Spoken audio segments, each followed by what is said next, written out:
My name is Sophia Martin. I'm 29, a physical therapist by trade, an optimist by default, at least, that's what I used to tell people. I grew up believing that if I worked hard enough, loved deeply enough, stayed loyal enough, then life would sort itself out in the end. Funny how quickly that kind of hope can twist into something sharp. I still remember the day everything in my careful little world cracked wide open. It was a Wednesday afternoon in Bend, Oregon, the kind of bright, crisp day that fools you into thinking nothing truly awful could ever happen under that kind of sun.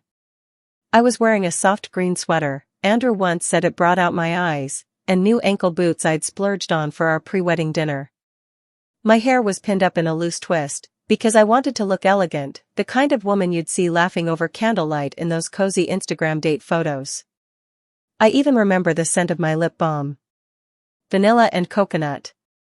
It's strange, isn't it, the little things that stay lodged in your memory when the big ones try to drown you? Andrew texted me that morning. Said to meet him at Bramble and Bean, our favorite cafe downtown. The place was warm and bustling when I walked in, sunlight streaming through old glass windows, the air thick with the smell of cinnamon rolls and fresh espresso. Someone in the corner strummed an acoustic guitar, the notes soft and a little hesitant, like they were just practicing. I spotted Andrew right away. He was seated at a corner table by the window, a plate of untouched berry tart in front of him. His phone sat face down, hands clasped around a mug he hadn't sipped from. Something in my chest stuttered. Maybe it was the way he didn't smile when he saw me. Maybe it was how stiffly he held himself, shoulders tight like he was bracing for impact. But I still walked over, still convinced that whatever it was, we'd sort it out like we always did. He didn't even let me sit down. "Sophia," he said, voice low, careful. "We need to talk." That phrase. God, how many tragedies start with those 4 words? I stood there awkwardly for a heartbeat, then finally sank into the chair opposite him, my purse slipping off my shoulder to the floor. I tried for a little laugh. Asked if it was about the band I'd booked for the reception. But Andrew just shook his head.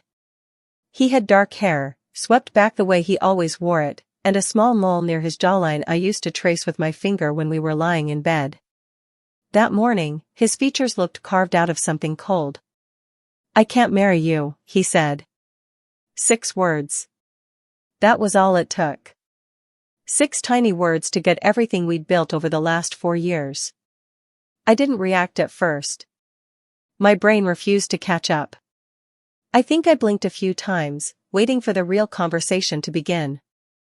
The one where he'd laugh and say he was joking, or that he was stressed and needed reassurance, or literally anything else.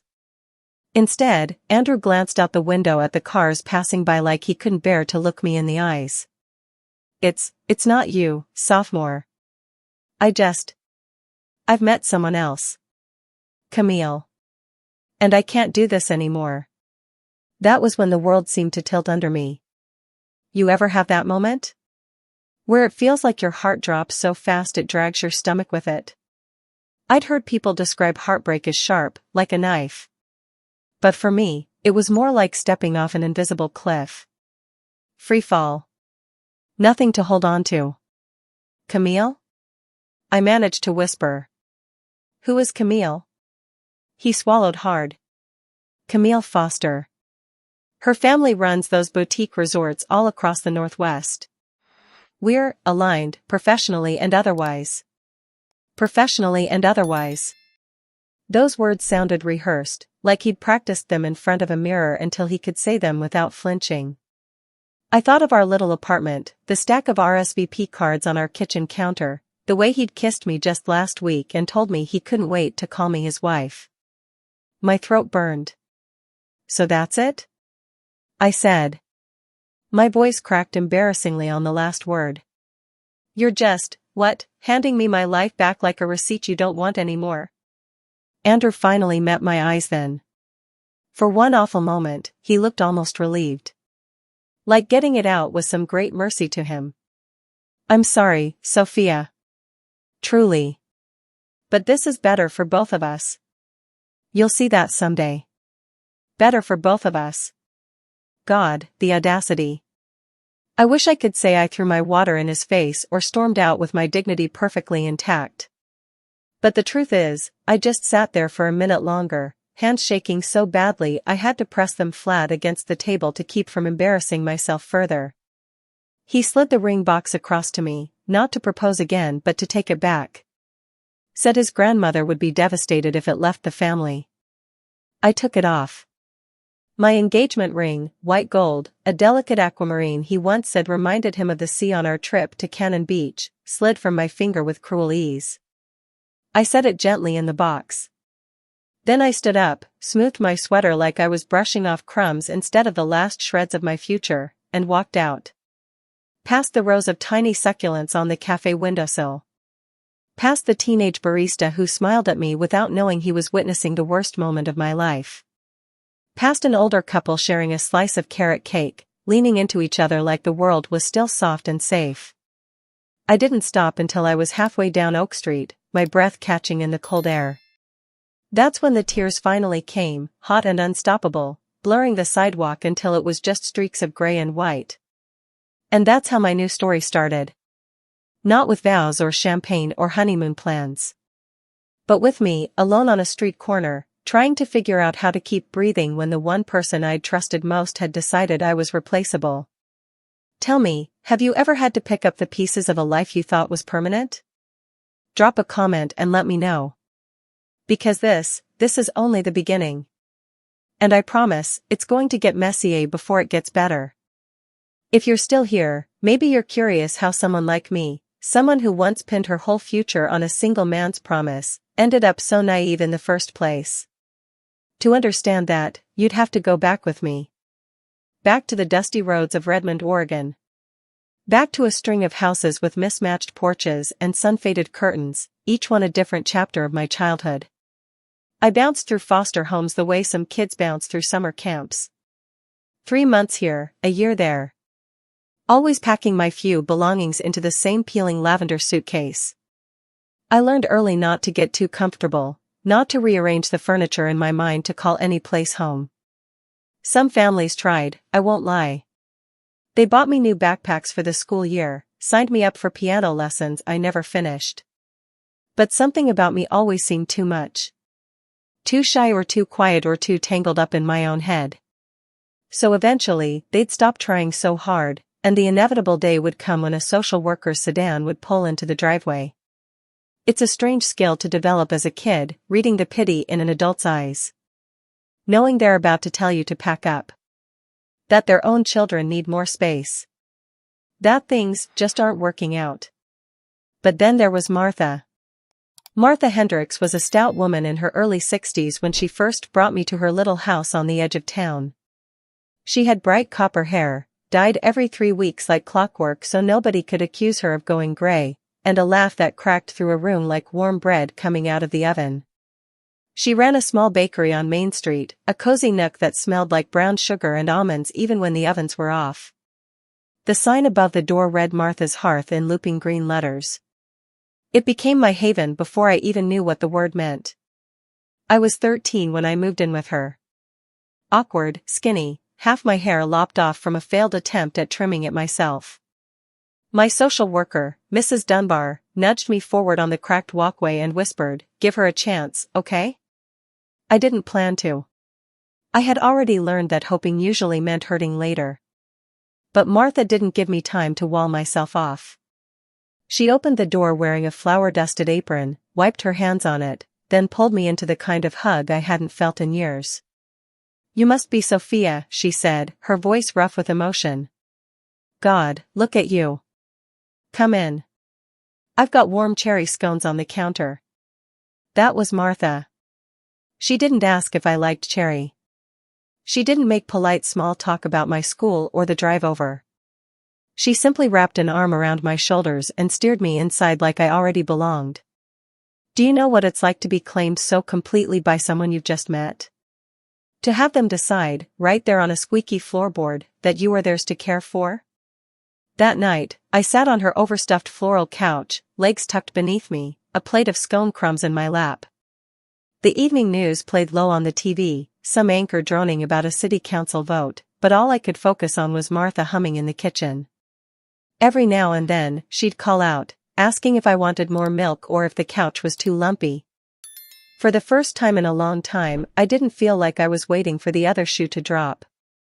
Over the next few months, Martha's house started to settle into me the way I had always hoped a home would. The narrow hallway lined with old family photos, none of them featuring me yet. The smell of yeast rolls proofing overnight. The way the heat kicked on with a rattle that should have been annoying but somehow sounded like a promise. I am here, I am working, I will keep you warm. Sometimes I'd help at the bakery after school. Martha would hand me a ragged notebook and have me take down special orders. Elderberry tarts for Mrs. Howell's anniversary. A walnut coffee cake for Pastor Jim's brunch. People in town started recognizing me. They'd nod when I passed them at the farmer's market, ask how my geometry test went. It was startling, at first, how ordinary that felt. I even started to believe maybe this was it. That the chapter of bouncing from house to house was finally over. But there were still nights I'd wake up tangled in sweat-soaked sheets, certain it was all temporary. That I'd come downstairs one morning to find my things packed neatly by the door again, waiting for me to be carted off to another stranger's living room. Martha must have known. One evening, long after we'd closed up the bakery, she found me curled up on the kitchen floor, back pressed against the cabinet doors. I was hugging my knees, trying to stay small. Without a word, she sat down beside me, her joints cracking in protest. She didn't ask what was wrong. Just slipped her arm around my shoulders and rested her cheek against my hair.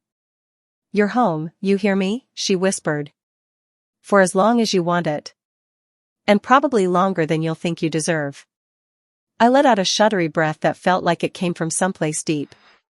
Funny, isn't it? How we can crave something so badly, to belong, to be chosen, and then run from it the minute it's offered, because we're terrified it'll be ripped away. That night, as Martha's slow breathing steadied next to me on the linoleum, I decided maybe hope wasn't the enemy after all. Maybe it was the only reason to keep getting up each day.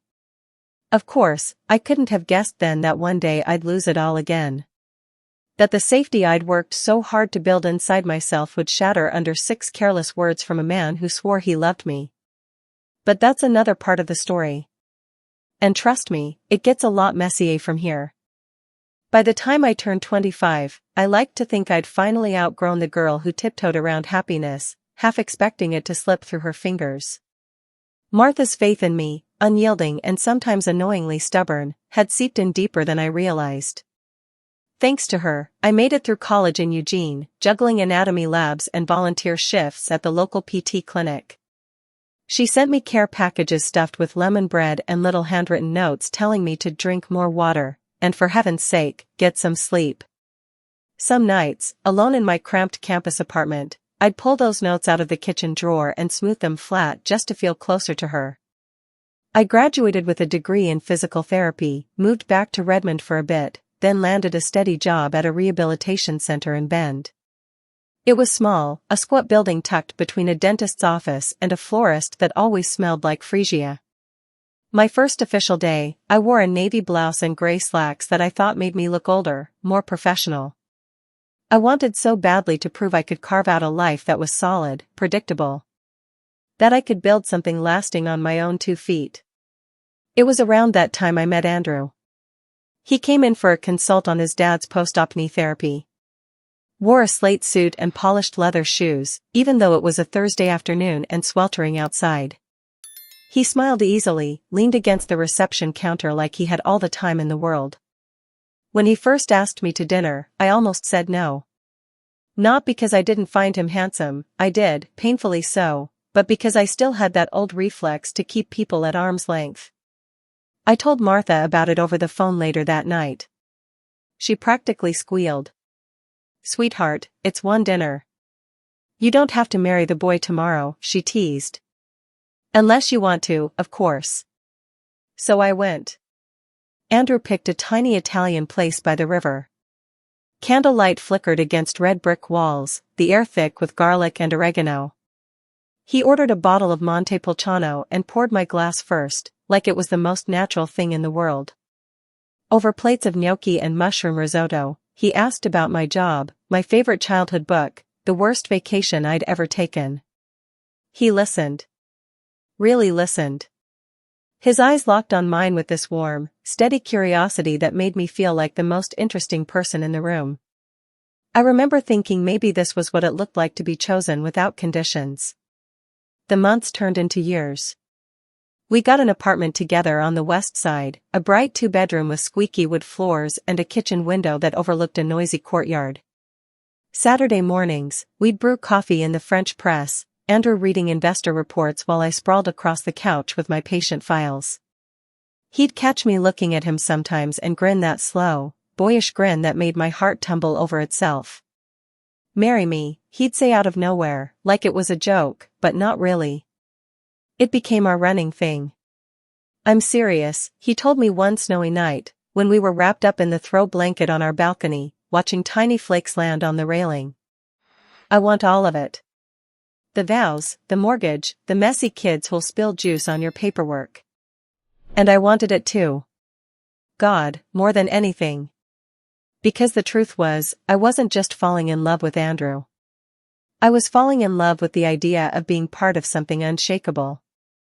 A family where I wouldn't have to earn my place every single day. He proposed for real the following spring. Took me out to Smith Rock at sunrise, the sky still streaked with lavender and gold. My hair was in a loose braid, I was wearing an oversized hoodie, completely unprepared for anything monumental. But Andrew didn't care.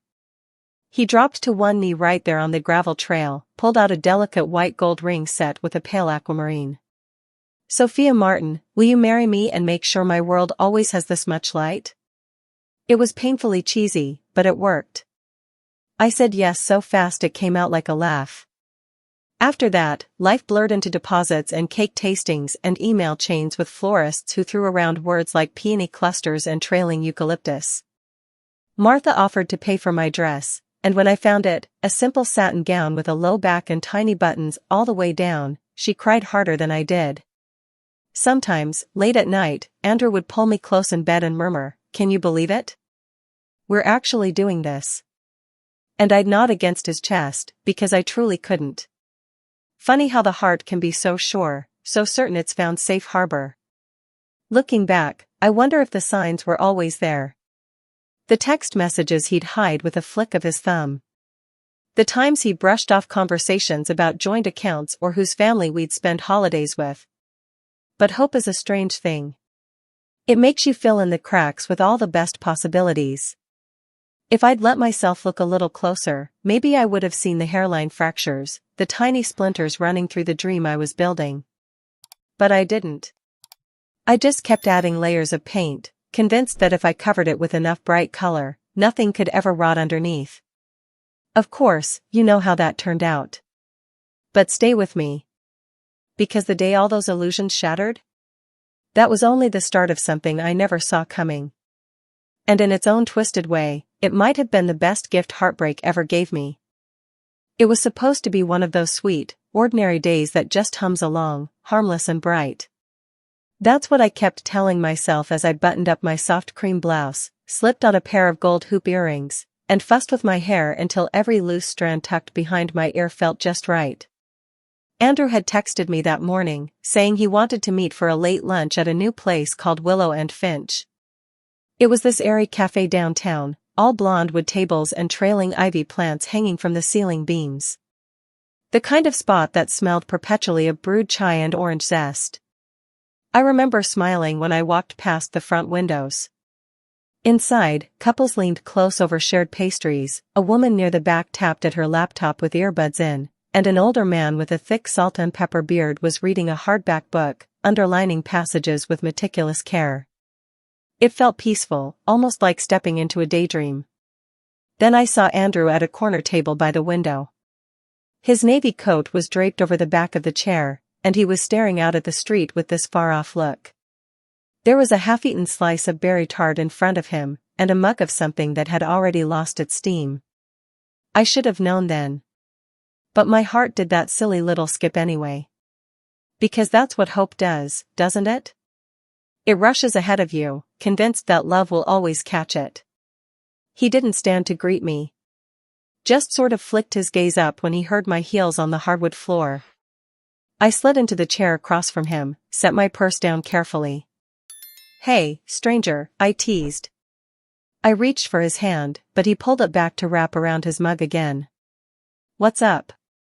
You sounded weird on the phone." Andrew cleared his throat. His hair was a little messy, like he'd been running his fingers through it for hours. "We need to talk, sophomore." That phrase again. I'd heard it in movies, always followed by heartbreak or confessions that unraveled entire lives. But somehow, my brain refused to connect the dots. Is this about the florist? Because if it's the budget, we can switch to daisies, or it's not about the wedding. His voice was flat, almost practiced. My stomach dropped so hard it made me feel faint. I waited. The air between us stretched painfully, filled only by the gentle clatter of plates from the kitchen and a soft jazz tune drifting from a speaker overhead. Andrew exhaled sharply. "I can't marry you." Just like that. 5 words. Small, simple, but they knocked the air out of me all the same. I let out this tiny laugh, because what else was I supposed to do? My chest felt like it was caught in a vice. "Come on, Andrew. Don't joke like that. We've got deposits down. My mom has already." "I'm not joking," he cut in. His eyes finally met mine. They were so calm it terrified me. "It's over. I can't do this." I stared at him, searching for any sign of hesitation, some crack that meant he was struggling, regretting it already. But there was nothing. He leaned back, one hand rubbing the side of his neck like he was soothing a kink. It's complicated, Sophia. I've been spending time with someone else. Camille Foster. Her family, they're aligned with some of the projects I've been working on. It just makes sense." That's how he phrased it. Like love was an investment portfolio. Like we were just 2 columns on his life's balance sheet that no longer balanced out. I wanted to shout at him.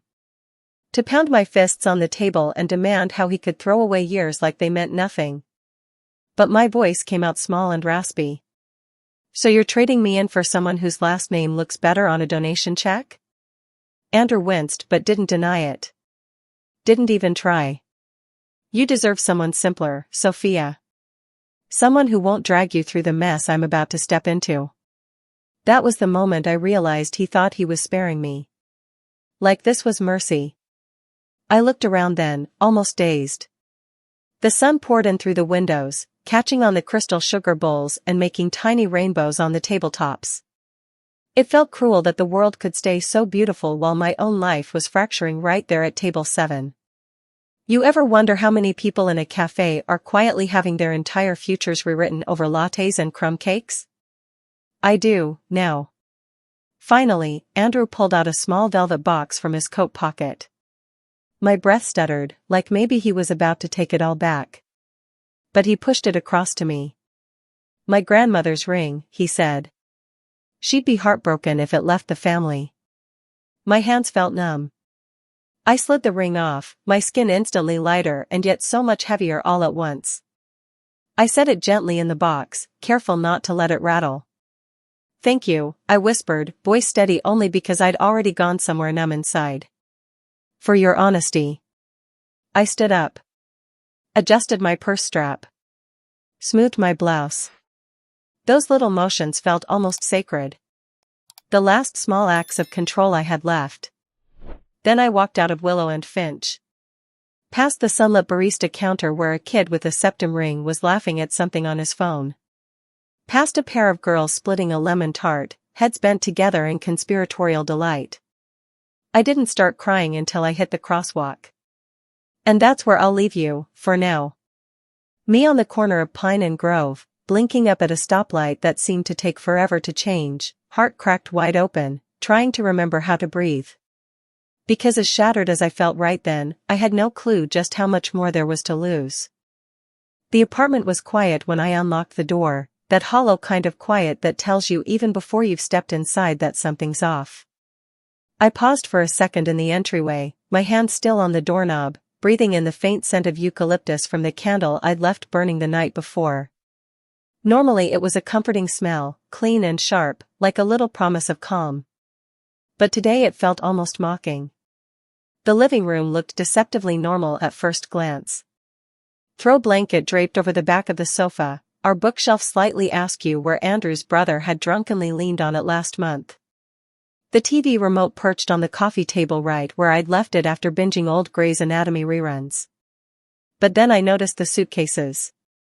3 of them, lined up neatly by the wall. My bright teal carry-on. The battered gray roller bag I'd had since grad school. And a newer black hardshell piece I'd bought for our honeymoon in Barcelona. Each one had a sticky note. Clothing. Toiletries. Books. Written in a looping, almost prim handwriting that definitely wasn't Andrew's. I dropped my purse on the floor and just stood there, trying to process how my entire life had been sorted, categorized, packed up for easy removal. Isn't it funny how, after years of building a life together, all it apparently took was a couple hours and some color-coded post-its to undo it? I knelt by the first suitcase, unzipped it almost mechanically. Inside, my blouses were folded so precisely they could have come straight from a department store shelf.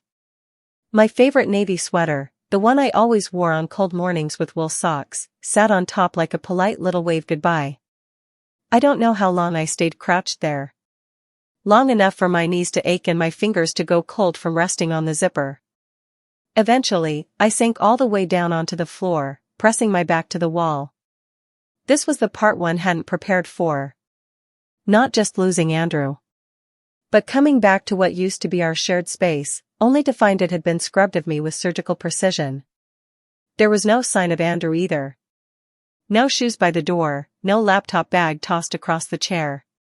Just silence and my things, waiting obediently to be taken away. A small stack of mail on the console caught my eye. I reached for it, flipping through bills and a save the date for someone else's wedding. In the pile was an envelope from the bridal boutique. It still had my name written in silver ink, delicate and hopeful. I couldn't help it. I laughed. A short, brittle sound that felt more like a cough. Then I started crying again, big wet tears that landed on my knees and darkened the denim. At some point I must have called Martha. The phone was suddenly at my ear, her voice coming through all warm and steady like it always did. "Sweet girl, where are you?" I tried to answer, but only managed a half-sob that broke off into silence. "Oh, Sophia. Hang tight. I'll come get you. Don't you move." I hadn't realized until then how badly I needed someone to tell me exactly what to do. While I waited, I wandered the apartment like a ghost. The kitchen was spotless, the sink empty, no wine glasses waiting to be rinsed. The orchid on the windowsill, a gift from Andrew last Valentine's Day, had shriveled to dry sticks. I touched one brittle stem and it snapped off in my hand. Was this how it happened for most people? Did love end not with shouting, but with neat piles of luggage and dying houseplants? I thought about all the little domestic dreams I'd clung to here. The mornings Andrew would make pancakes and burn half of them, laughing as he scraped blackened batter into the trash. The nights we'd play cards on the floor, cheap Pinot Noir staining our lips, him teasing me for always mixing up the rules. Where did all of that go? How could it vanish so completely, leaving behind only these impersonal suitcases? When Martha arrived, she didn't say much. Just pulled me into one of those hugs that squeezed all the air out of my lungs and replaced it with something steadier. Then she crouched down beside the bags, gave them a little assessing glance. "Well, at least someone was organized," she muttered. I actually managed a watery smile. Together, we hauled everything out to her old Subaru. The sun was just starting to slip behind the rooftops, streaking the sky with purples and golds. It made the moment feel strangely cinematic, like I was watching some bittersweet movie instead of living it. I paused at the door for one last look. The apartment was so painfully tidy it could have been staged for new tenants already. And standing there, I had this weird, detached thought. Maybe I'd never truly lived here. Maybe I'd just been visiting someone else's forever that never quite belonged to me. As Martha pulled away from the curb, I didn't look back. Not because I didn't want to, but because I knew if I did, I might beg her to turn around. So I kept my eyes fixed on the road ahead, telling myself that forward was the only direction left worth going. And in the quiet hum of that drive, I made myself a tiny, fragile promise. That no matter how broken I felt right then, this would not be the end of my story. Because somewhere, even if I couldn't see it yet, there had to be more waiting for me than a stack of suitcases by the door. I thought I'd already hit rock bottom that afternoon, standing on the corner of Pine and Grove, wiping tears on my sleeve while strangers politely pretended not to stare. But it turns out heartbreak is inventive. It finds deeper ways to hollow you out even when you swear there's nothing left to carve. When Martha pulled into the lot outside my apartment building, I felt this fleeting hope that maybe I'd been overly dramatic. Maybe Andrew would be there, pacing, eyes red, realizing he'd made the biggest mistake of his life. But the hallway was empty. The door still unlocked from when we left. Inside, everything remained exactly as I'd left it, except for those damn suitcases lined up like well-behaved pets waiting to be adopted. Martha took it all in with a kind of measured calm, hands resting on her wide hips. She didn't comment on the sticky notes or how my shoes had been lined up neatly beside the door, even my running sneakers cleaned off, laces tucked inside. Instead, she went to the kitchen, flicked on the kettle like she owned the place. The kettle let out its first wheezy breath. I sank down onto the edge of the sofa, fingers twisting in my lap. That's when I noticed the note on the coffee table. A single sheet of thick cream paper, Andrew's familiar blocky handwriting scrawled across it. Sophia. Didn't want things to be messy. Figured it'd be easier this way. Mom helped get your stuff organized. Hope you understand. A short breath burst out of me, something between a laugh and a sob. Martha came back in with 2 mismatched mugs of chamomile tea. I held mine but didn't drink, watching the steam curl up and disappear. His mother did this, I finally whispered. Martha didn't look surprised. She sank down next to me, her arm pressing reassuringly against mine. Sweet girl, people like her see keeping up appearances as a kind of sport. It doesn't mean a thing about your worth. But it felt like it did. Because what kind of person am I if someone else can decide, without even asking, that it's time for me to go? To pack my life into boxes and set it by the door like curbside recycling? Do you ever wonder how quickly people would clear you out if they thought it'd make things simpler for themselves? I do now. When the tea grew cold, Martha helped me lug the bags out to her car. I paused at the door for one last look, scanning the apartment that used to be ours. The little ficus by the sliding door drooped in its pot, a few brown leaves clinging on stubbornly. A faint coffee stain still marked the rug from last winter when Andrew tried to surprise me with breakfast in bed and tripped over the ottoman. So many tiny stories living in this space. All of them irrelevant now. As I locked up, I caught my reflection in the hallway mirror. My mascara had smudged into faint half-moons, hair starting to slip free of its careful clip. I looked tired in a way I hadn't before. Not just physically, but somewhere deeper that no amount of sleep could fix. We drove back to Martha's house mostly in silence. Her station wagon rattled over potholes, boxes stacked in the back seat threatening to topple every time she hit the brake too hard. I rested my head against the window and tried to catalog everything I'd lost. The wedding. The apartment. The future that had once felt so dazzling and sure. It was like someone had taken a sponge and wiped clean the whiteboard of my life, leaving only ghost traces of what I'd planned. By the time we pulled up in front of Martha's tiny blue bungalow, dusk had settled low over the neighborhood. Porch lights flickered on, kids zipped by on scooters, trailing laughter and shouts. Life kept going, oblivious. Inside, her old Labrador, Huck, came barreling up, tail thumping, nose poking eagerly at my pockets for treats.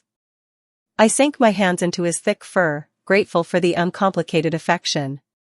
Martha shooed him off and led me to the guest room. It was the same room I'd stayed in when I first came to live with her at 13. Same patchwork quilt, same wobbly nightstand holding a ceramic lamp shaped like a duck. For a minute, it felt like time had folded back on itself. Like I was that awkward teenager all over again, clinging to Martha because I didn't have anyone else. Except now I was older. And this humiliation felt sharper for it. I sat on the edge of the bed while Martha unpacked my essentials, pajamas, toothbrush, a few worn paperbacks. She didn't hover, just quietly made the space feel lived in. When she finished, she touched my shoulder. "You're safe here. For as long as you need." My throat tightened. I nodded, afraid that if I tried to speak, everything inside me would spill out in a messy, ugly flood. Later that night, after Martha went to bed, I lay awake staring at the ceiling. The overhead fan clicked with each rotation, a gentle, predictable sound. I thought about how many times I'd imagined sharing a home with Andrew forever. How sure I'd been that we were building something no one could bulldoze. Turns out, all it took was one polite note and a few suitcases by the door. And lying there in the dark, I promised myself something fragile and fierce all at once. Next time, if there ever was a next time, I wouldn't let someone else be the architect of my whole world. Because I was learning, painfully, that when you let someone else draw the blueprints, they can just as easily decide to tear the whole house down. I didn't mean to call Martha that night. Honestly, I didn't mean to call anyone. I thought I'd be fine, that I could just crawl under the quilt in her guest room, bury my face in the pillow, and wake up to find the ache had dulled a little. But heartbreak doesn't work on your schedule. It chooses its own hours to rattle the lock on your chest and pour itself out, whether you're ready or not. It was close to midnight. The neighborhood outside was hushed, the only sound an occasional car driving by, tires hissing against the wet street. I sat on the edge of the bed, phone in hand, thumb hovering over Martha's name. For a while I just stared at it, telling myself not to drag her into my mess. She'd done enough raising me the first time around. Then this image popped into my head. Martha's warm kitchen, the checkerboard linoleum floor, the chipped blue kettle always whistling impatiently. The way she'd look up over her reading glasses, one eyebrow cocked, like she could see right through any story I tried to spin. Before I knew it, I hit call. She picked up on the second ring. Her voice came through the speaker soft with sleep but instantly alert. "Sophia? Honey, what's wrong?" I tried to answer, to give her the quick, calm summary I'd practiced in my head. Andrew ended it, his mother packed my things, I don't know where to go. But all that came out was this embarrassing, strangled noise. Like a hiccup and a sob decided to wrestle in my throat. Martha didn't miss a beat. All right. You just stay put, sweetheart. I'll be there in 20 minutes. She hung up before I could protest. Typical Martha. Always deciding first, asking later. I sat there after, staring at the little call-ended screen, feeling this mix of humiliation and overwhelming relief. I was 29 years old. I'd built a career, signed a lease, picked out my own health insurance plan. And yet here I was, needing the same woman who once taught me how to bake cinnamon rolls to come rescue me all over again. You ever wonder if we ever truly outgrow needing someone? I used to think independence meant you stopped leaning. Now I'm starting to believe maybe it just means knowing exactly who to call when standing on your own stops being brave and starts being cruel. I tried to pull myself together before she arrived. Washed my face in the tiny bathroom, tied my hair up in a messy knot. Slipped on an old sweatshirt over my tank top, one I'd left at Martha's years ago that she'd apparently never thrown out. It still smelled faintly of vanilla and something like cedar.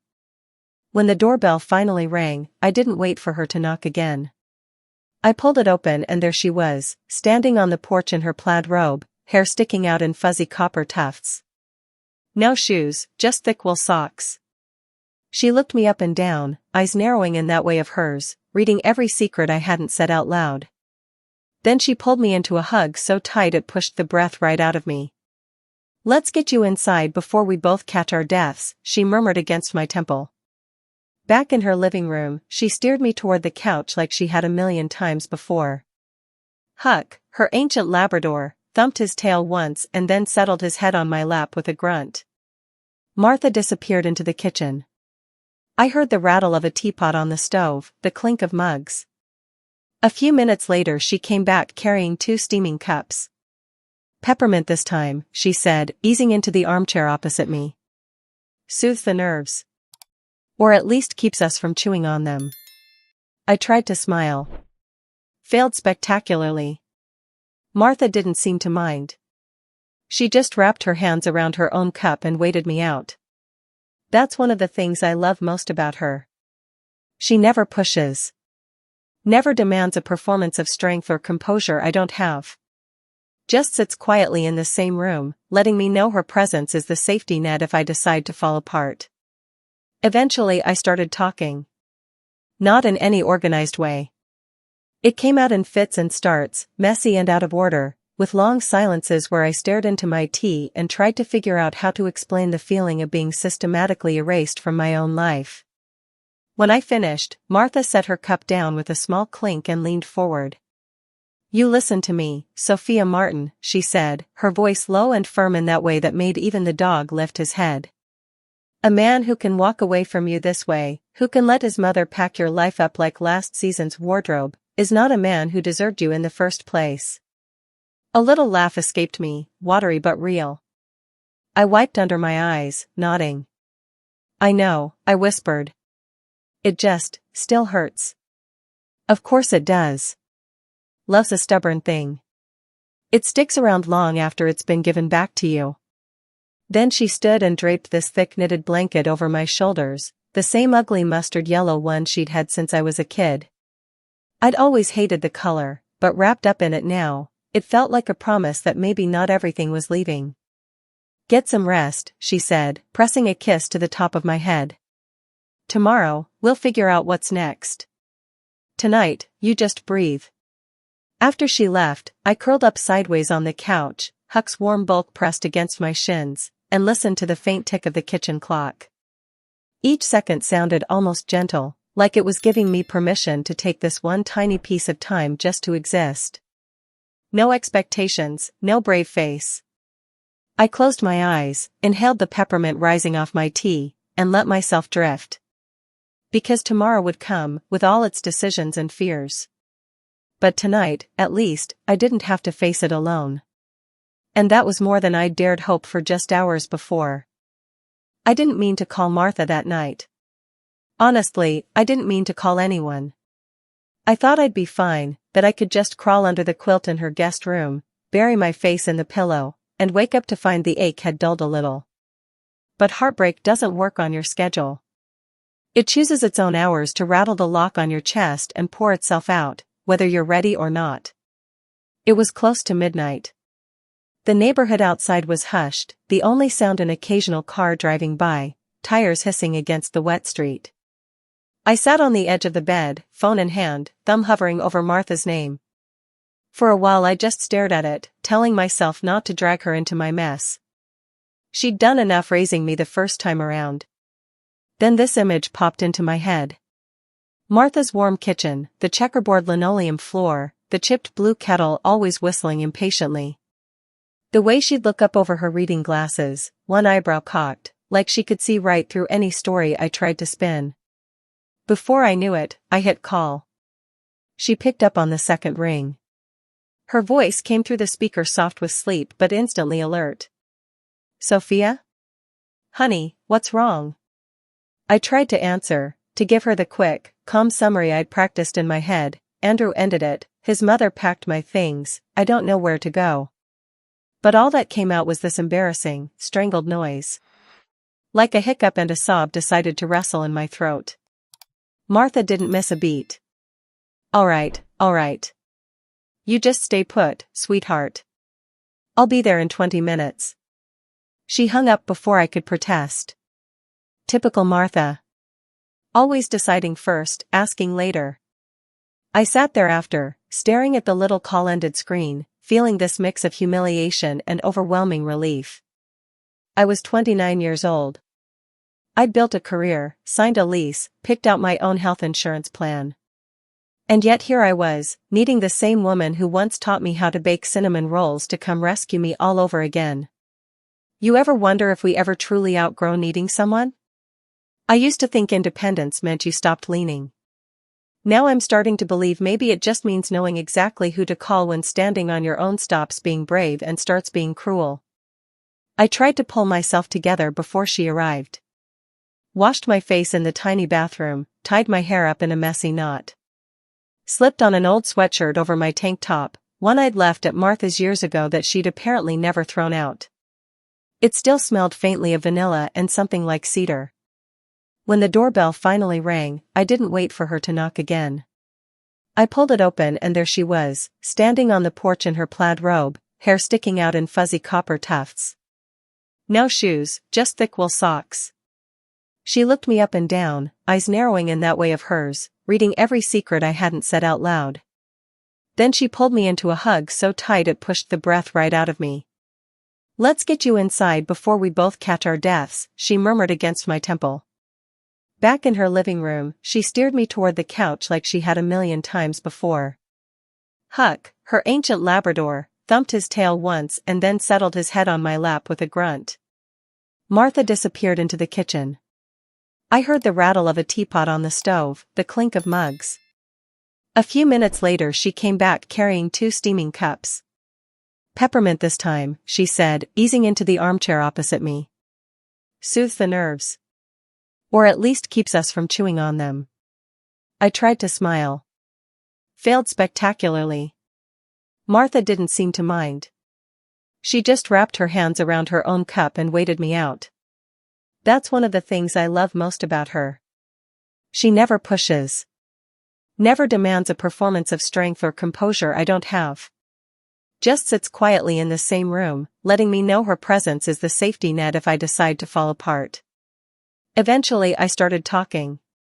Not in any organized way. It came out in fits and starts, messy and out of order, with long silences where I stared into my tea and tried to figure out how to explain the feeling of being systematically erased from my own life. When I finished, Martha set her cup down with a small clink and leaned forward. "You listen to me, Sophia Martin," she said, her voice low and firm in that way that made even the dog lift his head. "A man who can walk away from you this way, who can let his mother pack your life up like last season's wardrobe, is not a man who deserved you in the first place." A little laugh escaped me, watery but real. I wiped under my eyes, nodding. "I know," I whispered. "It just, still hurts." "Of course it does. Love's a stubborn thing. It sticks around long after it's been given back to you." Then she stood and draped this thick knitted blanket over my shoulders, the same ugly mustard yellow one she'd had since I was a kid.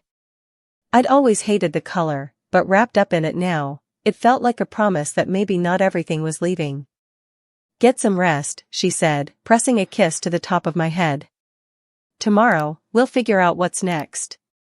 Tonight, you just breathe." After she left, I curled up sideways on the couch, Huck's warm bulk pressed against my shins, and listened to the faint tick of the kitchen clock. Each second sounded almost gentle, like it was giving me permission to take this one tiny piece of time just to exist. No expectations, no brave face. I closed my eyes, inhaled the peppermint rising off my tea, and let myself drift. Because tomorrow would come, with all its decisions and fears. But tonight, at least, I didn't have to face it alone. And that was more than I'd dared hope for just hours before. Flying into Aspen felt almost surreal.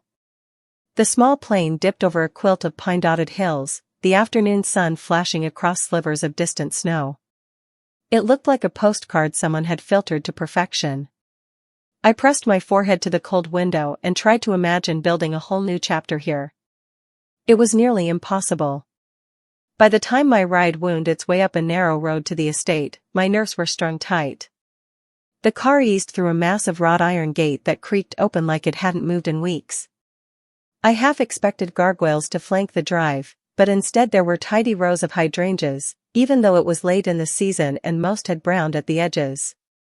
Then we rounded a curve and the house came into view. More like a modern fortress than anything I'd imagined. Angular stone walls, soaring glass panels, dark wood beams that seemed to vanish into the surrounding evergreens. I exhaled, unsure if I was impressed or intimidated. Maybe both. The driver, who hadn't said more than 2 words since picking me up, helped unload my single rolling suitcase. He left it by the steps without so much as a goodbye. The engine noise faded, leaving only the whisper of wind threading through the trees. Before I could buzz the doorbell, the front door swung open. A woman stood there, maybe early 60s, short iron gray hair pulled into a severe twist. Her navy slacks and matching blouse were so sharply pressed they looked stiff. "You must be Miss Martin," she said, her voice smooth but carrying a certain no-nonsense weight. "I'm Eleanor, Mr. Everett's household coordinator." Household coordinator. I tried not to show my amusement. Sounded fancier than house manager, I supposed. She led me through a wide foyer with polished limestone floors that caught every beam of light. A subtle scent of lavender hung in the air, likely from one of those discreet diffusers perched on a side table. Each painting on the wall looked like it cost more than my entire student loan debt. "You'll be staying in the East Wing," Eleanor said, her steps crisp on the stone.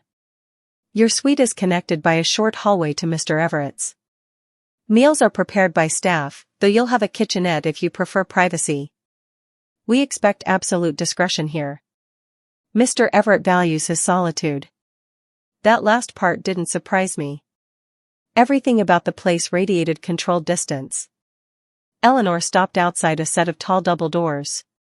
She paused, looking me over with sharp gray eyes that didn't miss much. "You're sure about this?" she asked. It wasn't patronizing, just blunt. I hesitated. The honest answer? No, not really. But when someone's already packed your life into suitcases once, you learn the hard way not to let fear tie you down again. "I'm sure," I said, hoping it sounded firmer than it felt. She nodded once, then gave a brisk rap on the door before pushing it open. The room was large enough to swallow my old apartment twice over. Light spilled in from towering windows, throwing soft gold across a plush gray rug. Bookshelves stretched nearly to the ceiling, dotted with sleek sculptures. In the far corner, a glossy black piano sat closed, dustless, like someone still cared enough to keep up appearances. Near the windows was a man in a wheelchair, back to us. He wore a simple dark sweater, sleeves pushed up to reveal lean forearms. Even from behind, there was something striking about how he sat, a rigid kind of pride in the set of his shoulders. "Mr. Everett," Eleanor announced. "This is Sophia Martin, your new therapist." The man didn't turn immediately. He stayed there, gazing out at the treetops swaying in the afternoon breeze. Then, slowly, he pivoted his chair to face us. I couldn't help it. My breath caught. I'd expected someone older, maybe a bit worn around the edges. But Lucas Everett looked to be in his mid-30s, dark hair cropped close, sharp jaw shadowed by a couple days' growth.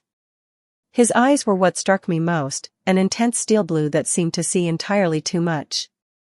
"So," he drawled, voice cool and even, "they've decided to try again." I blinked.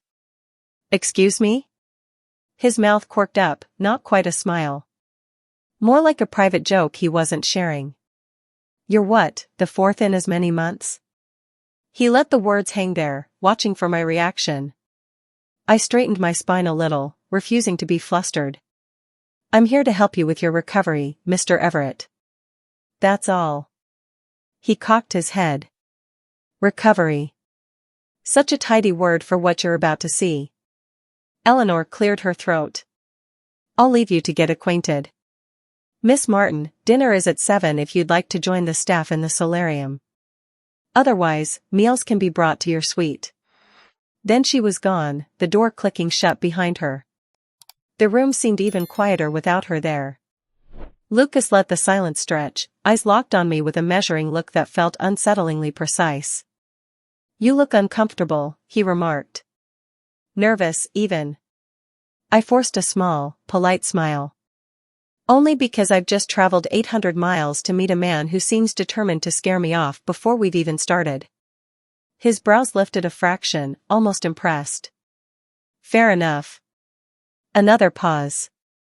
Then he wheeled closer, stopping just a foot away. Up close, I noticed faint lines at the corners of his eyes, the kind you earn by frowning more than laughing.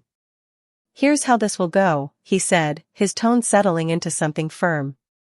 You'll do your assessments, give me your plans, poke and prod however your training demands. But don't mistake my tolerance for invitation. I don't need your pity, Miss Martin. And I don't plan to offer any, I replied. My voice was calmer than I felt, but I held his gaze.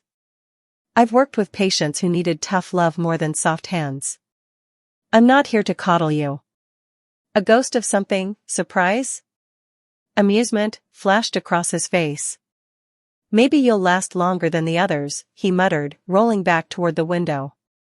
In that moment, watching the stiff line of his shoulders, I felt something odd. Not sympathy, exactly. But a flicker of recognition. I knew what it was to build walls so high you almost hoped no one would bother climbing them. I stood there, heart thrumming in my chest, realizing that I might have just stepped into something far more complicated, and far more important, than I ever imagined. And somehow, despite everything that had brought me to this lonely Colorado hill, I couldn't help wondering what would happen if I tried.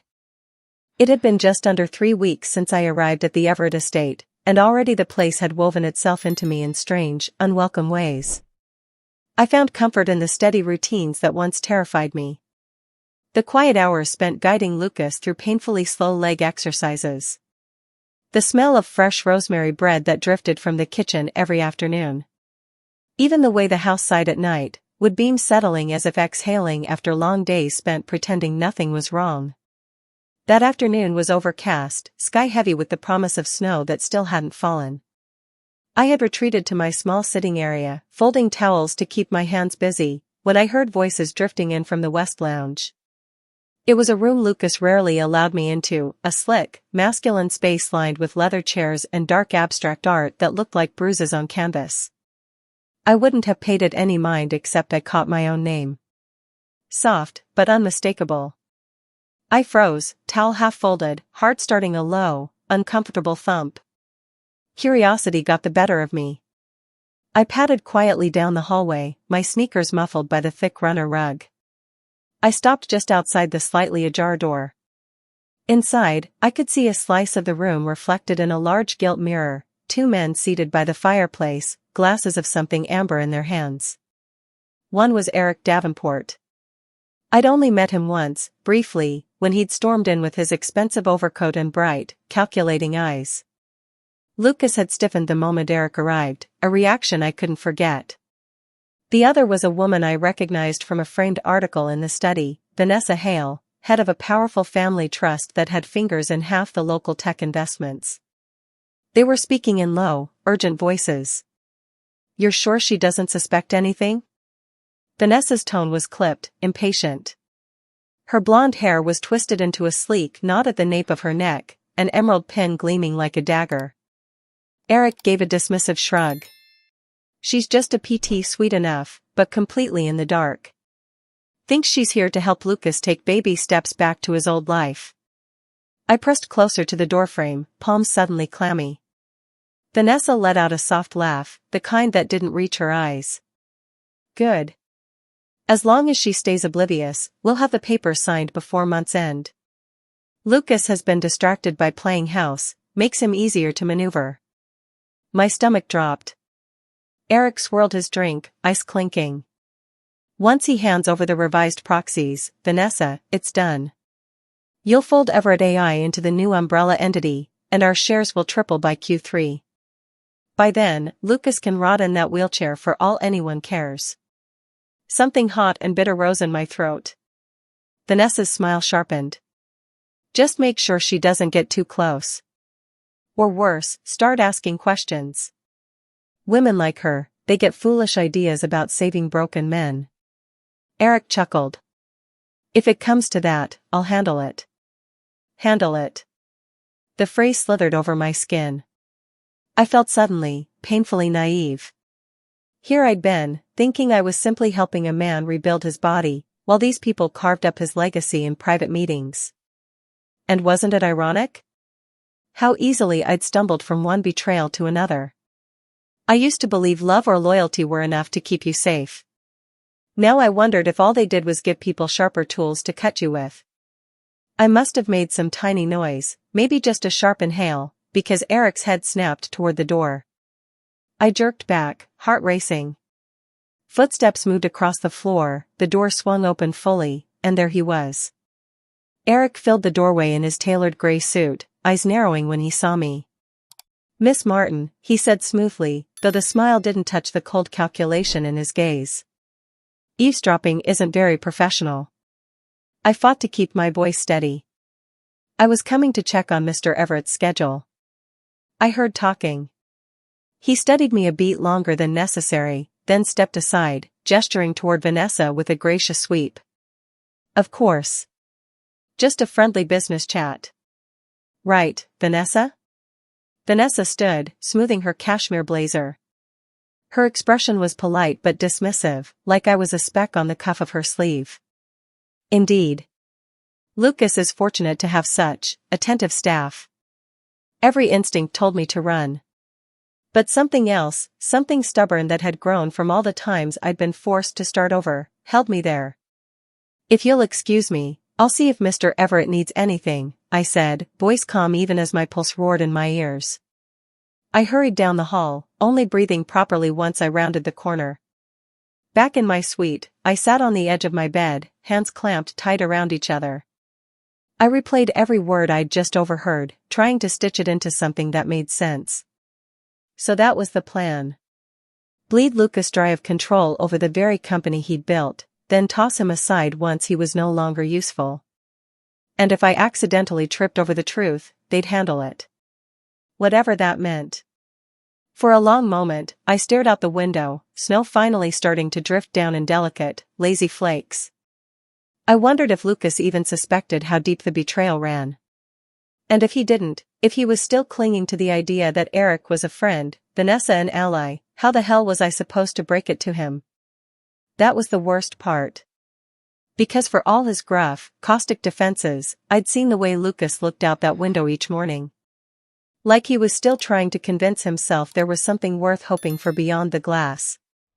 And damn it, I didn't want to be the one to smash that last fragile piece of faith. But I also knew one thing for certain. If I kept silent, if I let them get his future while he sat oblivious, I'd be complicit. And after everything I'd already let slip by in my life, I wasn't willing to be part of another quiet disaster. So I made up my mind right then. Tonight, after dinner, I was going to tell Lucas everything. Even if it blew apart whatever uneasy trust we'd managed to build. Because sometimes, you have to risk breaking something to keep it from being stolen outright. I waited until after dinner, when the house had settled into its usual hush. Eleanor had long since retired to her quarters. The night staff padded quietly through distant hallways, their voices a low murmur behind closed doors. Lucas was in his study, a small lamp glowing on the massive oak desk, papers spread out in careful rows. He always looked more at ease surrounded by spreadsheets and balance sheets than he did with people.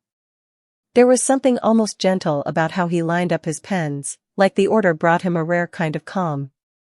I hovered in the doorway a moment, bracing myself. Then I cleared my throat. "Got a minute?" His eyes flicked up, and for a heartbeat his face softened. But it vanished so fast I might have imagined it.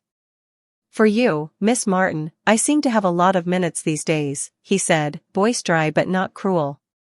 That tiny sliver of humor gave me the courage to step inside and shut the door behind me. I didn't circle around it. There wasn't time for polite hedging. I overheard Eric and Vanessa talking today. "In the West Lounge," I said. Lucas stilled, the hand holding his reading glasses freezing midair. "And," he asked, carefully neutral. "They're planning to steal control of Everett AI. Using new proxy paperwork they're pushing you to sign. Eric's framing it as some standard reallocation, but it's not. Once you sign, they'll fold your company into Vanessa's holding trust. You'll lose decision power completely." Silence fell, heavy and full. I could hear the soft tick of the mantel clock. The way the wind rattled faintly at the window panes. Lucas set his glasses down with deliberate precision. "You're sure," he said. "Not a question. A cold assessment of facts." I heard every word.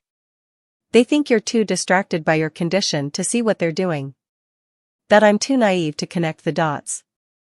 He leaned back in his chair, steepling his fingers under his chin.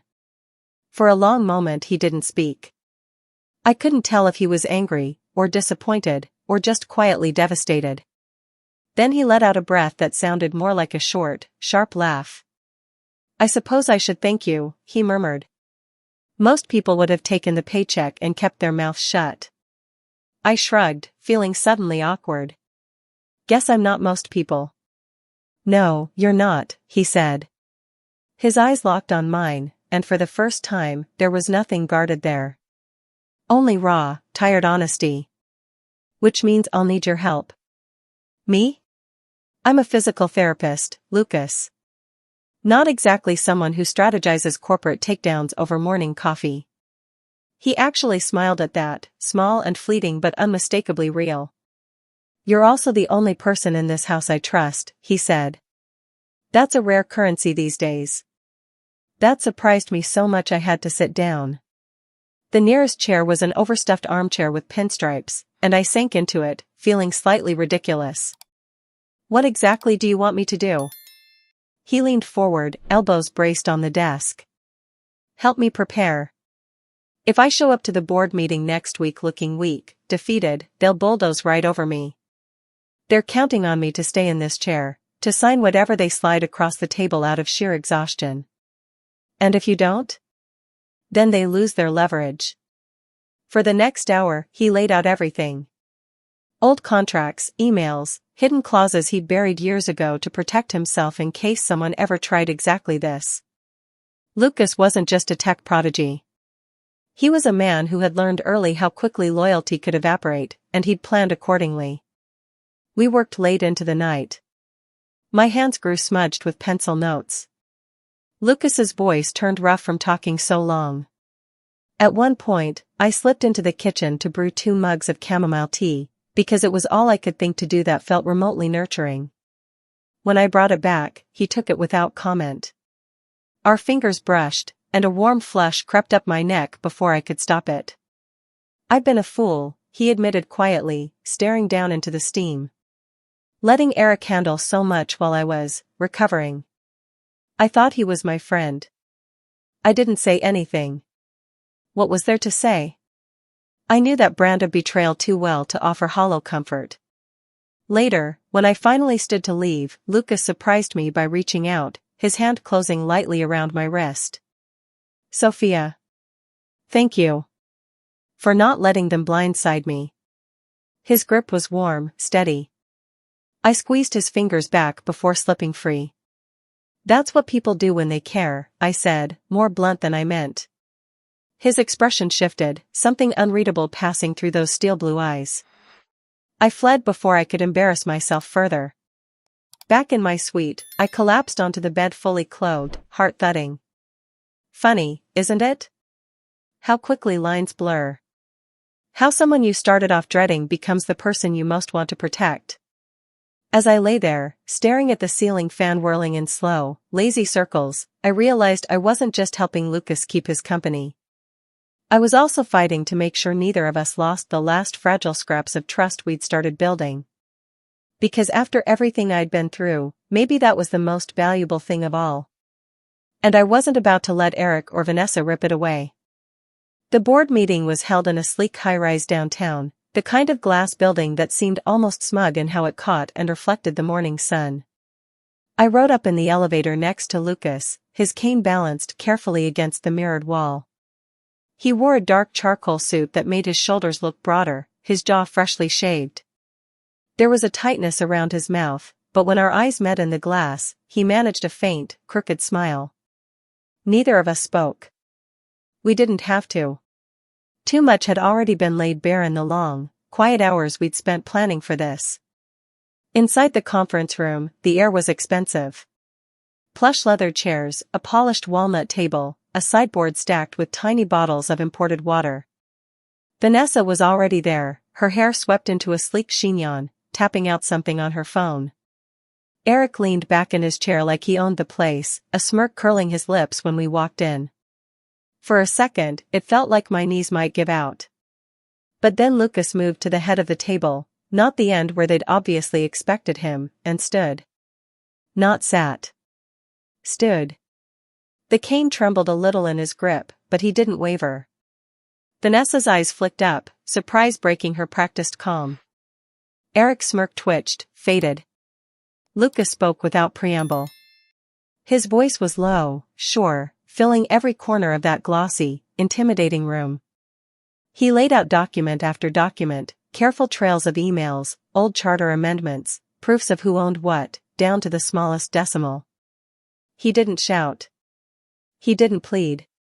He simply presented the truth like it was a blade he'd been quietly sharpening for years. I watched Eric pale by degrees. Vanessa's manicured fingers curled tighter around her Mont Blanc pen. Then the final blow. Lucas pushed forward the breach of fiduciary evidence. The room seemed to tilt. The general counsel cleared his throat awkwardly and asked if Lucas wanted to call for a vote. Yes, Lucas said, calm as ever. Effective immediately. I held my breath so long I thought I might faint. Then one by one, the board members raised their hands. All in favor. It was over. Vanessa stood so abruptly her chair skidded back with a shriek. She shot Lucas a look of cold disdain. You have no idea who you're picking a fight with, she hissed. Lucas didn't flinch. His reply was so soft I almost missed it. I think you'll find I do. Eric didn't even try to hide his glare. He stalked out after Vanessa, leaving the room emptier and strangely lighter. And just like that, Lucas Everett had his company back. Not because someone handed it to him out of pity, but because he fought, really fought, for it. And I realized, sitting there in that over-air-conditioned boardroom with my heart still galloping, that I'd fought for something too. For him, sure. But also for me. For the part of myself that refused to be the girl who packed up quietly and left when people decided she didn't belong. Later, back at the estate, the staff buzzed around, the air almost festive. Lucas disappeared for a while to take calls. I wandered into the kitchen and found Eleanor actually smiling, arranging a plate of tiny lemon tarts. You were right to stand by him, she told me, matter of fact as she nudged the plate closer to me. Not many would have had the guts. I blinked, caught off guard by the compliment. Then I popped one of the tarts into my mouth, the sharp citrus so bright it almost hurt. Maybe it was silly, but right then, that little burst of flavor felt like a reward. When Lucas finally found me, I was out on the terrace, hands curled around a mug of mint tea. The sun had started to dip behind the pines, setting the snow-dusted branches aflame with orange. He walked over slowly, still leaning a bit on his cane. But there was a different weight to his posture now. Less burden, more ownership. You did it, I said, meaning every word. Lucas huffed a small laugh. No. We did it. Then he reached into his pocket and pulled out a small velvet box. My breath stalled. Before you panic, he said quickly, a rare boyishness peeking through, this isn't exactly what it looks like. I mean, it could be, someday. But today it's something else. He opened the box to reveal a slim gold band, set not with a diamond but with a tiny deep green tourmaline. This is for you, he continued, voice rough. Not a proposal. Just a marker. Of everything we've survived so far. A promise that if you choose to stay, it'll be because you want to. Not because you're trapped by circumstance or guilt or someone else's expectations. I didn't even realize I was crying until he reached up with the backs of his fingers and brushed my cheek, almost shyly. I took the ring and slid it on my right hand. It fit perfectly. Then it's a deal, I whispered.